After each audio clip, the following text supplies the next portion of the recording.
Transport இருக்கு. என்னன்னா நாங்கள் மொத்தமாக வாங்கி வச்சிட்டோம்னா அப்புறம் டெவலப் ஆக பக்கத்துலேயே கடை வந்துடும். அது வரைக்கும்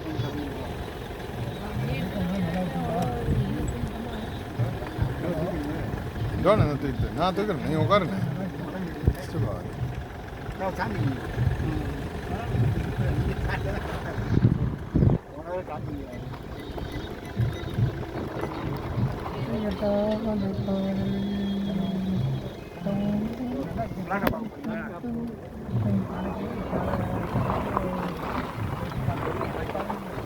இது வரையும் இப்போ ஃப்ளாட் ஷோல்ட் அவுட்டுங்கண்ணே.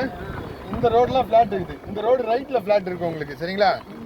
இந்த ரோடு ரைட்டில் ஃப்ளாட் இருக்குது. அது லெஃப்ட்டில் பாருங்கள், ரைட்டில் இல்லை லெஃப்ட்டில். இந்த அதே மாதிரி இது வந்து 137 நம்பர் ஃப்ளாட்டு. இதுக்கு அடுத்து 114லேருந்து வேக்கண்ட் இருக்குது உங்களுக்கு. 114 மட்டும் முடிஞ்சிச்சு. 115லேருந்து அந்த லாஸ்ட் வரையும் வேக்கண்ட் இருக்குது உங்களுக்கு, ஓகேங்களா? இது வந்து இந்த ஃப்ளாட் ரோடு வந்து பார்த்தீங்கன்னா இது ஒரு 30 அடி ரோடுங்களா. இப்போ நம்ம போகிறது 30 அடி ரோடா. இன்னொரு 30 அடி ரோடு இந்த இடத்துல வரும் உங்களுக்கு. இதோ இந்த லெஃப்ட்டு வந்து 30 அடி ரோடு. இதோ லெஃப்ட்டு பாருங்கள், இது வந்து 30 தெரியுதுங்களா உங்களுக்கு கிளியராக? இது வந்து 30. இதில் வந்து 1000 இருக்குது ஃப்ளாட் நம்பரு. அது நல்லா தெரியும். இந்த லாஸ்ட் அந்த எக்ஸ்டென்ஷனாக விட்டுருக்கோம் தெரியுதுங்களா, கட் பண்ணி. அது அப்படியே ஃப்ளாட்டும் வருதுண்ணே, அதுவும் வருதுண்ணே உங்களுக்கு.